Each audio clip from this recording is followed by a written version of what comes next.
Balsadugarte, un militar venezolano quien fue capitán de la Guardia Nacional Bolivariana en el estado Nueva Esparta durante los años 2014 y 2015. Abandonó su país, dice él, cansado de ser testigo de múltiples casos de corrupción y abuso de poder bajo el gobierno de Nicolás Maduro. Balsadugarte prestó seguridad y atención al círculo más cercano a Maduro y tuvo bajo su control el aeropuerto y el puerto internacional de carga en Isla Margarita.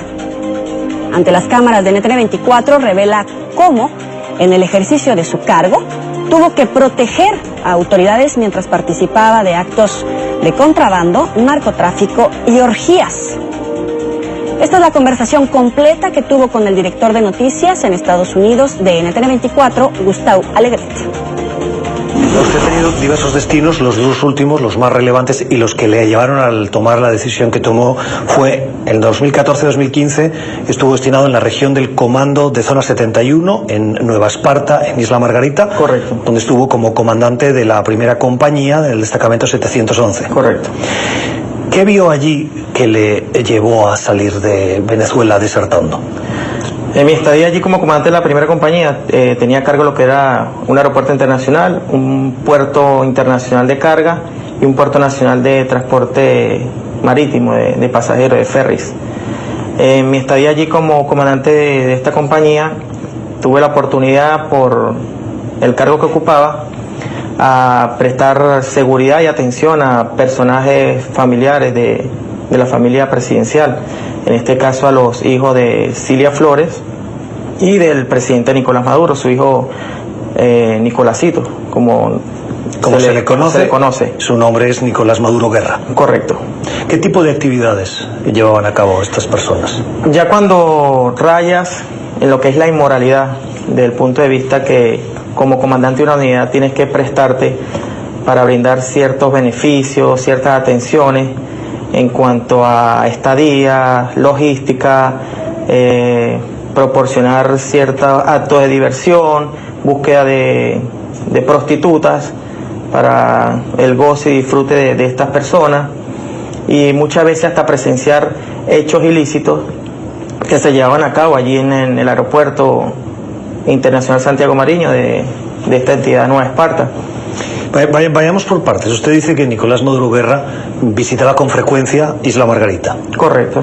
En esas visitas, cuando hablamos de frecuencia, estamos hablando de ¿cada cuánto? Cada 15 días, 21 días, fines de semana largos. Él llegaba a Isla Margarita acompañado de un equipo de seguridad propio y usted, como comandante de la primera compañía, tenía que brindarle además seguridad y logística. Correcto. Y en esas visitas, ¿dónde se alojaba el hijo del presidente? Los alojamientos se llevan a cabo en un sector que es denominado los Ranchos de Chana. Estos son casas de playa privadas, las cuales gozan de un gran lujo, inaccesible para una persona normal, común y corriente, ya que los pagos por noche son en dólares, las cuales oscilan a partir de $1.500, $2.000 por noche. Por persona. Correcto. Era allí donde la comitiva era dirigida y era llevada hasta estos lugares para que pernotaran y disfrutaran o pasaran allí el fin de semana. ¿Quién pagaba esos alojamientos? Normalmente estos pagos se ejecutaban por empresarios relacionados con la cúpula gubernamental. Específicamente allí, en esa entidad la llevaba a cabo una persona de nombre Francisco Pino, que es un empresario de allí de la isla de Margarita. Cuando estas personas llegaban allá, en su estadía se podía evidenciar, ya que estuve allí presente, o sea, fui testigo de ello. No fue que me lo contaron, o sea, estuve allí presente como testigo. Ejecución de orgías por parte de Nicolásito Maduro, las personas que lo acompañaban, sus asesores, sus encargados de efectuar los enlaces con el componente Guardia Nacional, personalidades de la gerencia de PDVSA, personalidades del alto mando militar, ¿verdad?, que se codeaban con esta persona, bien sea para conseguir alguna contratación, conseguir algún ascenso a un grado inmediato superior. Y bueno, se llevaba a cabo durante todos estos días ingesta de bebidas alcohólicas, ingesta de sustancias estupefacientes, ejecución de orgías, 15, 12, NX cantidad de mujeres allí a disposición durante la noche, que eran buscadas en un prostíbulo muy conocido de la entidad y llevados allá y reemplazadas al día siguiente. ¿Quién más participaba en esas actividades? Bueno, como te lo acabo de decir un momento, personas de la gerencia de PDVSA, generales de diferentes componentes que estuvieran de turno para acompañarlo en cada visita, y sus asesores o su círculo de amigos. Entre esos podemos destacar a Vladimir Nava, que era uno de sus asesores de operaciones, que era quien hacía los enlaces con los componentes a los lugares donde llegaba. Un teniente hermano de Vladimir Nava, que es de nombre Willy Nava. ¿Durante cuánto tiempo se llevaron a cabo estas actividades? Bueno, imagínate, yo estuve allí casi 2 años en la isla de Margarita. Durante todo mi periodo, pues se llevaron a cabo en muchas oportunidades este tipo de actividades. Usted ha mencionado a algunos asesores del hijo de Nicolás Maduro, del actual presidente. ¿Hay algún otro alto cargo del gobierno venezolano que tuviera alguna relación con ese tipo de actividades en Isla Margarita durante su estadía? Hablándote notoriamente, Nicolásito con su círculo de amigos, asesores y personalidades que lo acompañaran para el momento. ¿De qué tipo de personalidades hablamos? Generales del ejército, generales de la guardia, dirigentes, gerentes empresariales de PDVSA. ¿Alguien más del entorno de la cúpula de lo que se conoce como el madurismo? Por separado, los hijos de la primera combatiente, de Cilia Flores. Que también realizaban actividades de este mismo tenor. Del mismo tipo, pero por separado. Y de las cuales usted fue también testigo. Sí, nunca se veía en una liga, Nicolásito con los hijos, es totalmente por separado. Son totalmente ajenos a sus visitas cada Cuando quien. usted prestaba ese servicio de seguridad, ¿estaba presente en el momento de ese tipo de fiestas? Sí, totalmente. Ya que tenía que supervisar lo que era la alimentación, la bebida, la llegada de la chica, que se desenvolviera todo el entorno sin ningún tipo de novedad, verificar que ninguna de estas personas tuviera un registro fotográfico, videográfico o de audio que pudiera comprometer a estas personas que estuvieran allí, encargado también de lo que era la seguridad perimétrica del área donde se encontraba, en conjunto con la seguridad privada que él llevaba, para articular esta seguridad y que todo el proceso, su estadía, se llevara a cabo sin ningún problema.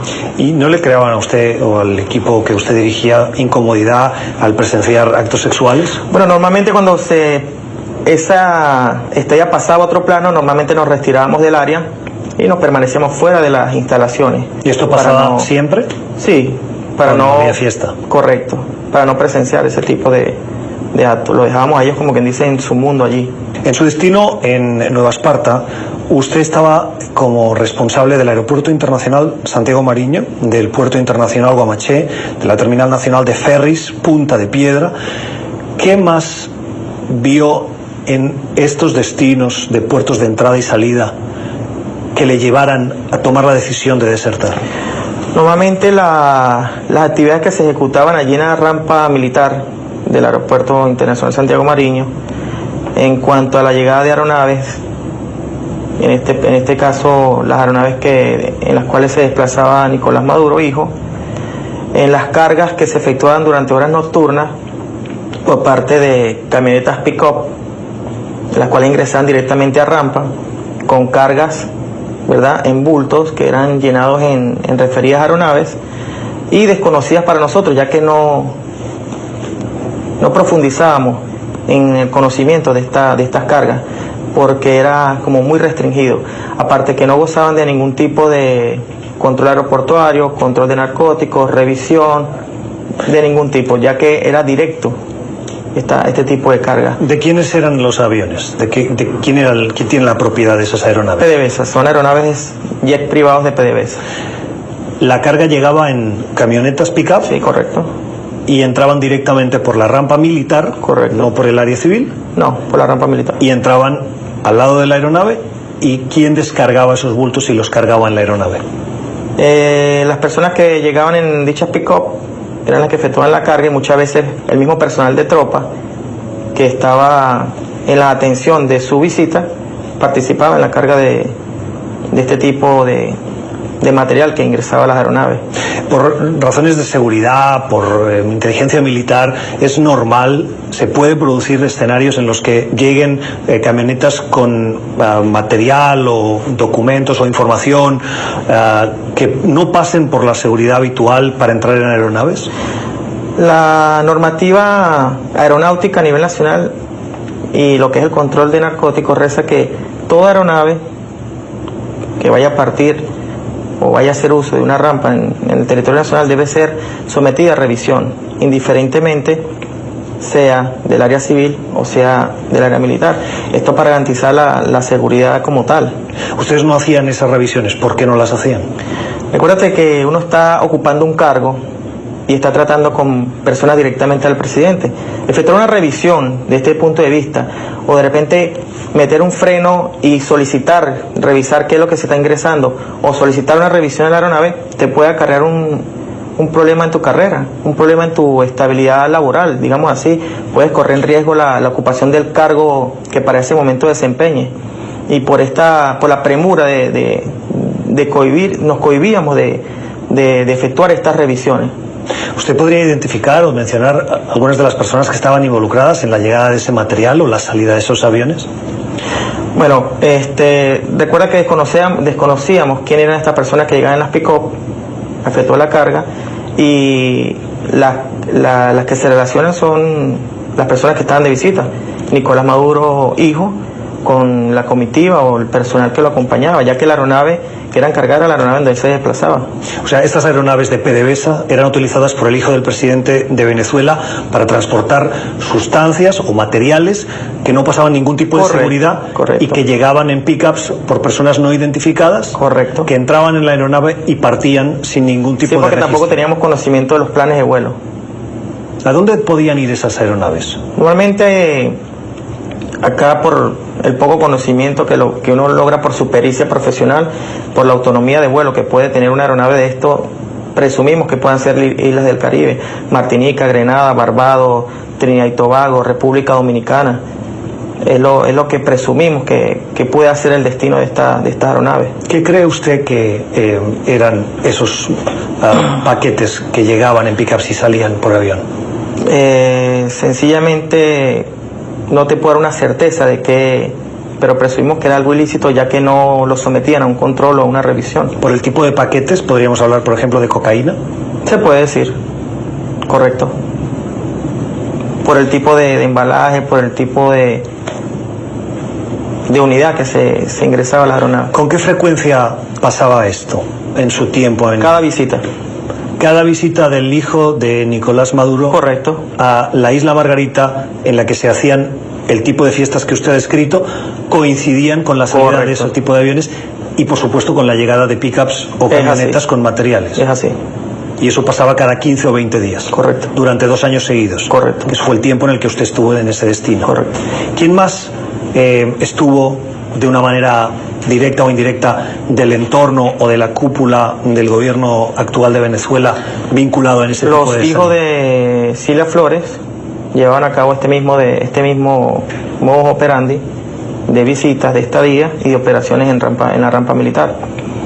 Igualmente el actual vicepresidente Tarek El Aissami, el cual también efectuaba, no le prestábamos la misma atención o la misma seguridad, ya que él era más reservado, pero igualmente efectuaba este tipo de acciones con jet privado de su propiedad en referida a rampa militar. O sea que los aviones que utilizaba, a su juicio, por lo que nos está contando el actual vicepresidente de Venezuela, eran aviones del mismo Tarek El Aissami, sí, correcto, que él cargaba de la misma manera por la misma rampa militar, sí, y con apoyo de la Guardia Nacional, por instrucciones de él, paquetes correcto, que llegaban sin ningún tipo de seguridad. Correcto. ¿Y las aeronaves eran similares a las de PDVSA? Sí, es el mismo tipo, siempre Citation, Falcon 900, es el tipo de aeronave las que operan. ¿Usted vio al vicepresidente Tarek El Aissami participar en la recepción de esas pickups y montarse en las aeronaves? No, recuerda que él trabajaba aparte, pero sí teníamos conocimiento, ya que yo era el comandante del aeropuerto, las llegadas y las salidas, y la presencia de él allí en Margarita. Cuando el vicepresidente llegaba, ¿cómo le avisaban a usted? Automáticamente los sargentos que laboran en el aeropuerto informan la llegada de la personalidad. Y la información incluye el nombre y el cargo. Sí, correcto. ¿Y en esos casos se activa algún protocolo extraordinario? Normalmente sí. ¿Qué tipo de protocolo? Seguridad de ruta, de su traslado al aeropuerto hasta el destino donde se vaya a instalar esta personalidad. Y muchas veces esta atención o este dispositivo era rechazado o simplemente no aceptado por la personalidad que llegaba. ¿Con qué frecuencia Tarek El Aissami visitaba el aeropuerto de...? Mensualmente. O sea que cada 30 días aproximadamente Tarek El Aissami recibía paquetes de desconocido origen. El mismo modo operandi. Los subía en su aeronave y la aeronave partía. ¿Tarek El Aissami viajaba en esa aeronave? Sí. Son aeronaves de su propiedad, tenemos entendido. Había veces que la aeronave podía estar cargada y partía sin el hijo del presidente o de Tarek El Aissami, que se quedaban en tierra. Correcto. También pasaba. Estados Unidos ha insistido una y otra vez que Diosdado Cabello es responsable de actividades de narcotráfico. ¿Diosdado Cabello estuvo de alguna manera vinculado en esas actividades que usted describe? No había conocimiento de nosotros como tal. ¿Cree que podía estarlo de alguna u otra manera, es decir, de manera indirecta? En alguna oportunidad, como comandante de esa unidad en Margarita, tenía bajo mi cargo también el área de la playa El Yaque, que es un área turística de allí de la isla de Margarita, y en una oportunidad tuvimos la coincidencia de darnos cuenta de la presencia de uno de sus familiares, un primo de Diosdado Cabello, compartiendo con personas de nacionalidad mexicana que mediante la información otorgada por el gerente del hotel eran conexos a lo que es el narcotraficante Chapo Guzmán. Joaquín El Chapo Guzmán, hoy Correcto. Detenido en Estados Unidos. Correcto. Igualmente la presencia de 2 de sus hijos allí en el área. Hijos del Chapo Guzmán. Sí, correcto. ¿Usted los vio personalmente? Sí, correcto. Allí. ¿Cuál era el motivo de la presencia de esas 2 personas en Isla Margarita? Ellos estaban reunidos con este familiar de Diosdado Cabello allí en el hotel Yaque Paradise. Estaban muy amenamente compartiendo ambos hijos con el primo de Diosdado Cabello, 2 sobrinos de hijos del primo de Diosdado Cabello, compartiendo con ellos allí. Ahora te pregunto yo, hay un dicho que dice que el que con lobos anda, aullar aprende, ¿no? Es un refrán cotidiano en mi país. ¿Pero tiene usted pruebas de que aprendieron a aullar? No te vas a relacionar con alguien que ejerce unas actividades ilícitas solamente para un compartir. Joaquín El Chapo Guzmán, antes de ser detenido, ¿estuvo en Isla Margarita durante su periodo? Sí, efectuaba visitas a la isla de Margarita. ¿Con qué frecuencia? Cada 2 meses, cada 3 meses. Las entradas las hacía por vía marítima, por la Marina del Concorde. Eran los ingresos a la isla de Margarita. Y normalmente su estadía era allí en el área del Yaque, ya que tiene viviendas propiedad de ellos allá en esa área. Hay quienes dicen que Venezuela hoy es un narcoestado. ¿Usted compartiría esa definición? Sí, totalmente. ¿Por qué? Mi experiencia en materia de narcotráfico no data desde mi estadía en Margarita. En el 2008 tuve la oportunidad de ser asignado a la primera compañía para esa época, el destacamento 53 del Comando Regional número 5. Y allí, cuando tú operas como oficial en esa terminal aérea, te puedes dar cuenta cómo las incautaciones a diario que tú generas y los alijos que tú descubres en maletas, en pasajeros, en aeronaves privadas, comerciales, eso te da a ti un patrón o un promedio de ver cómo Venezuela no solamente es usado como un puente, sino que es usado por el gobierno para ejecutar estas acciones, porque ya cuando tú no sientas un precedente desde el punto de vista disciplinario, desde el punto de vista de corrección, ¿verdad? Tú puedes deducir, no hay que ser un erudito para darse cuenta de esto. ¿El presidente Nicolás Maduro es conocedor de todas estas actividades ilícitas? Totalmente. ¿Por qué?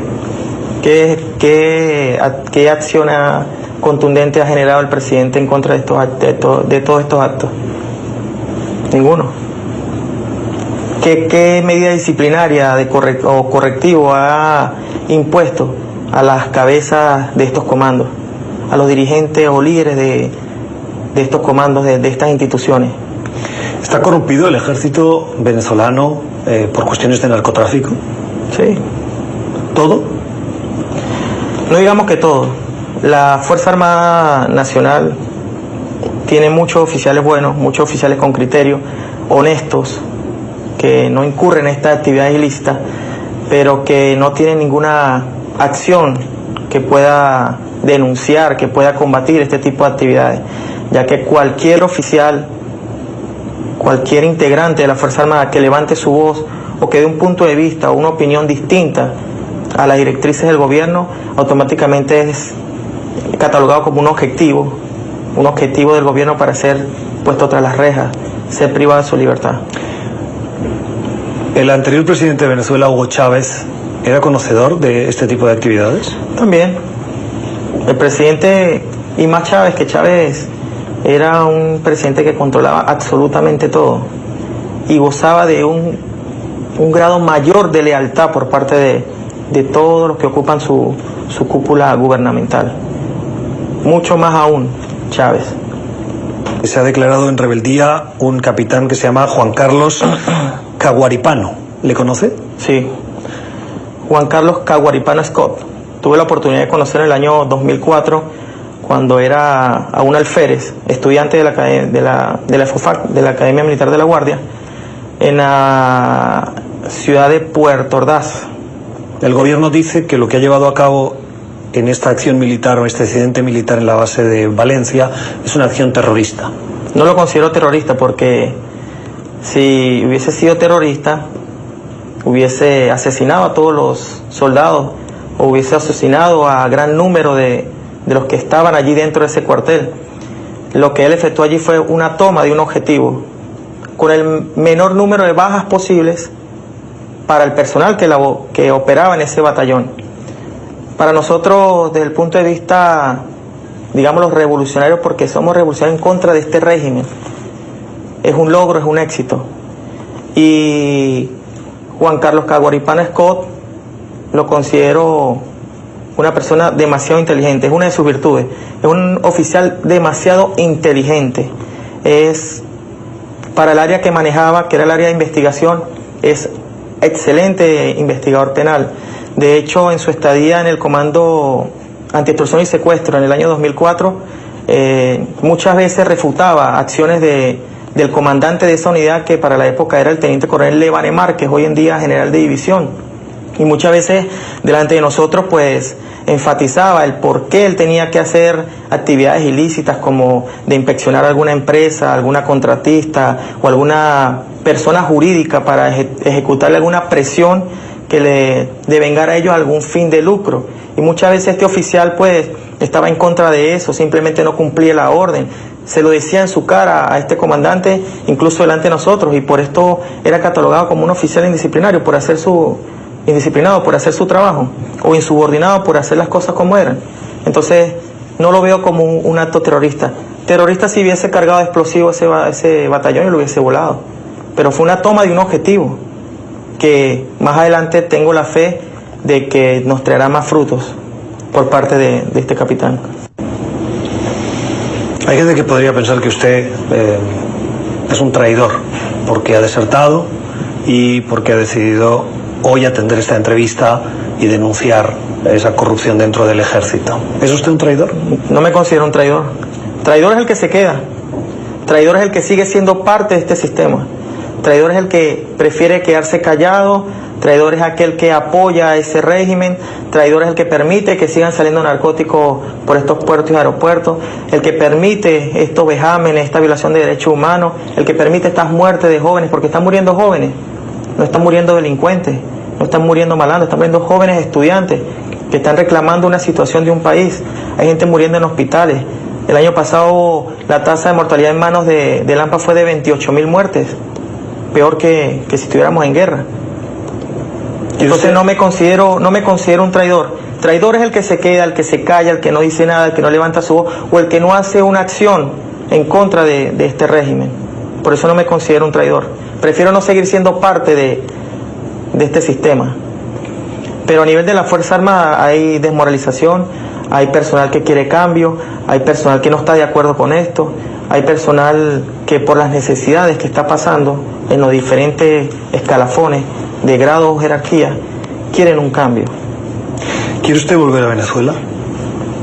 Como militar, sí.